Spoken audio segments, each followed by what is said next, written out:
সকল মুসল্লি হলো হেফাজতের কর্মী।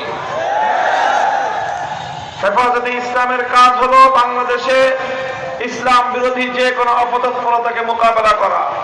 হেফাজতে ইসলামের কাজ হলো এদেশের মানুষকে আলেম সমাজের নেতৃত্বে ইসলামের সুন্দর বিধিবিধানের অনুশাসনের আয়ত্তে এই জাতিকে পরিচালিত করা।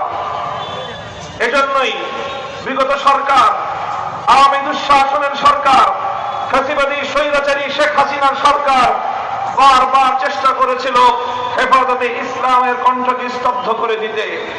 বিগত সময়ে এদেশে আলেম সমাজের উপর সবচেয়ে বেশি দমন পীড়ন চালিয়েছিল পতিত এই স্বৈরাচারী সরকার। আমরা লক্ষ্য করেছি 2013 সাল এবং 2021 সালে যেভাবে হেফাজতে ইসলামের উপর দমন পীড়ন চালিয়েছিল, শেখ হাসিনা এবং তার দোসরেরা মনে করেছিল